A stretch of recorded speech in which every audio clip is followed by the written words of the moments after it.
ഒന്ന് കുൻ ആലിമൻ, നീനൊരു നല്ല ആലിമാവണോ. എങ്ങനത്തെ ആലിം?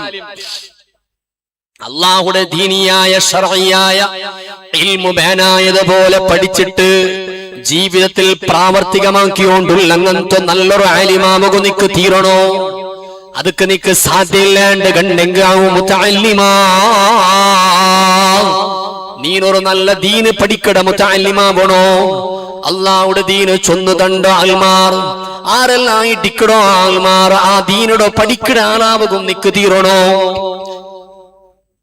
മൂന്നാമതായിട്ട് ചൊല്ലുടോ ഔ മുസ്തമിഅൻ, അല്ലെങ്കിൽ അങ്ങ് ചൊല്ലത് കേക്കിടാള് ആ ഇൽമുള്ള ആലിമീങ്ങവും മുതഅല്ലിമീങ്ങവും നിക്ക് ചൊന്തു തണ്ട ഇൽമു കേക്കിടോണ് നീനാവണോ. ഔ മുഹിബ്ബൻ, അല്ലെങ്കിൽ മുതഅല്ലിമീങ്ങളെ പിരിസബിക്കിടാള് നീനാവണോ. ഇതുപോലെ പഠിക്കണോ സ്ഥാപനത്തിന് ഞങ്ങളെ കൊണ്ട് ആവിടെ സഹായ സഹകാര കൊടുക്കിടാൽ മാറുന്നങ്ങാവണോ. ഔ മുഹിബ്ബൻ, ഞങ്ങളെ പിരിസബിക്കിടാൽ ഞങ്ങളെ സഹായിക്കിടാൽ എല്ലാം ഇൽമുമായി ബന്ധപ്പെട്ട വിഷയമായിട്ട് കിട്. ഇത് നാലും ഇൽമും ആലിമും ബന്ധപ്പെട്ട വിഷയം. ഫലാ തകുനിൽ ഖാമിസ, അഞ്ചാമത്തെ ടീമിൽ നീ പെടുകതീറാൻ ഫതഹിലിക, അത് നിക്ക് നാശാണ്ട് മുഹമ്മദുർ റസൂലുള്ളാഹ്